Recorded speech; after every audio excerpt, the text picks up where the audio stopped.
I'll ask again. Please address Brexit in particular. What about Corbyn's refusal to reconsider Brexit? Why is he doing it?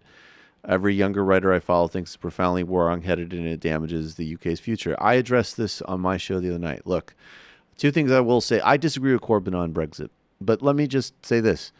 The profound default assumption that you should just blow off democratic will, I have a problem with.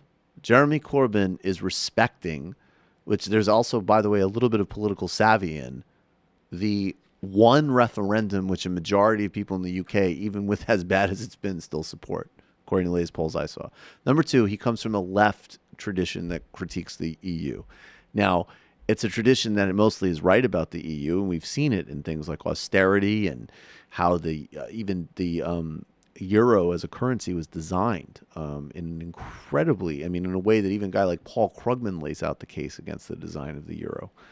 So that's his tradition. Now, that tradition has no political power in Europe, and functionally speaking, obviously Brexit is a big problem economically for the UK. That being said, Jeremy Corbyn has actually proposed several months ago keeping in the customs union, continuing to tight trade relationships, and also is quite the opposite of the Brexiteers with regards to issues like immigration, open borders.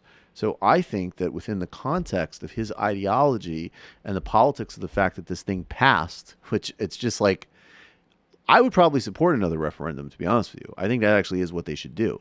But this idea that you can just obviously the first step you do is just completely scrap what people voted on. Now, David Cameron shouldn't have put it to a vote, and it passed on lies and propaganda. And there was a lot of stupid voting taking place. But I am not comfortable and never going to get to the place of a Singapore opinion here. It still was, right or wrong, a democratic choice. It should be put to them again. That I support 100%. But you can't, a critique that's built on Corbyn for not just automatically saying, obviously step one is saying fuck you to the voters, I don't agree with. And I think he's actually threaded the needle fairly well, and it's going to get a hell of a lot more complicated when he governs. And in my view, that is where,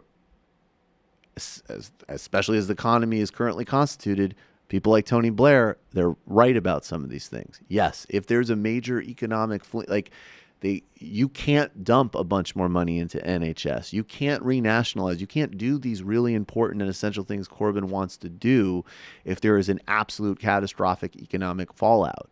Right? And that's the point when Blair talks to the left. And also even Blair says, even Tony Blair makes this comment. On the right, the plan of the Brexiteers, they lied. They said, less money going to Europe will mean more money for the health services. They're trying to make the UK look like Dubai or Singapore.